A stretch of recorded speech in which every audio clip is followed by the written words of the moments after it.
Cette cravate, elle a quelque chose de spécial. C'est une Ford, mais pas comme la bagnole, comme Harrison Ford, l'acteur qui a joué Indiana Jones, Han Solo, tous les plus grands personnages de la pop culture, Descartes, Blade Runner. Et ce qu'il a aussi Harrison Ford, c'est un goût prononcé pour les cravates. Il en porte plein, des belles, avec de beaux motifs, et il les porte bien. C'est pourquoi, dans les années 90, il décide de créer sa propre marque de cravates. Les cravates Harrison Ford. 100% soie, fabriquées en Italie, elles étaient surtout un moyen pour Harrison d'exprimer sa vision créative. Et de posséder aussi de la grosse thune, sa mère.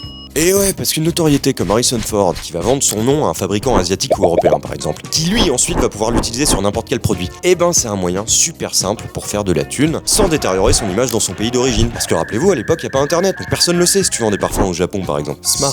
Quand j'ai découvert ça et que j'en ai parlé à mon père, il m'a dit ni d'une ni deux. Mais on s'en prendrait pas une? Ce à quoi j'ai répondu, oh, bah oui. Et j'ai pris celle-là aussi, bien 80s, bien le loup de Wall Street, bien...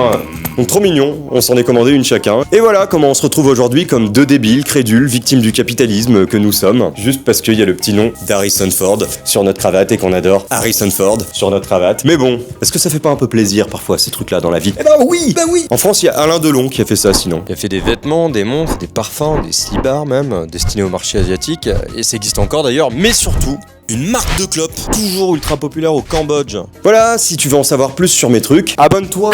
Like!